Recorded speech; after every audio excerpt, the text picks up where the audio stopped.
Welcome back to Understanding Combat Sports Performance. And today, I want to talk about barefoot training. Now, this seems to be one of the most misunderstood concepts when it comes to training. And we know this because we keep getting messages and keep getting comments on our videos. Put your shoes on, you're going to hurt yourself. Put your shoes on, this doesn't make sense. So I want to talk about why it does make sense, especially for the combat sports community. So when it comes to loading the foot and ankle joint, we know the more surface area, or the more free area we have, the more sensory information we have access to. And in a sport like MMA or jiu-jitsu or striking, where distance control matters, sensory information is crucial. So that's why I like to train barefoot for the most part. We also get an increase in foot intrinsic activation, ankle stability, and then really what the other thing I was talking about is proprioception, or understanding where you're at in space.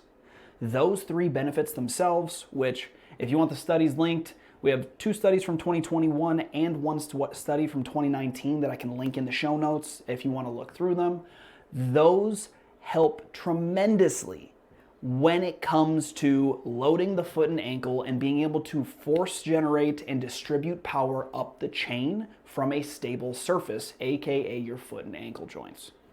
That being said, there are certain situations where I don't like to train barefoot. One of those being Olympic lifting. When we're in Olympic lifting, we know the shoe actually helps. Being able to drop into the hole, have a little cheater heel lift, allows us to generate more force in that dynamic of a movement. So don't take away the benefit of an extremely complex movement when we're going through our Olympic lifting paradigm. Another position where I don't like barefoot training is sprinting on turf. Some turf is rigid, some turf has stuff in it, some turf has rocks all up and down it. The more you sprint on turf, the more likely you are to cut the bottom of your foot, and the bottom of your foot heals extremely slowly. So while it isn't a hard stop, Olympic lifting is a hard stop for me. I don't let any athlete Olympic lift without shoes. But while it's not a hard stop, sprinting on turf, I do recommend those athletes wear shoes because of the risks of cuts. So sprinting and Olympic lifting, those are my 2 situations where I recommend wearing some sort of shoe. But that being said, for the most part, with my MMA and combat sports athletes, I do recommend barefoot training.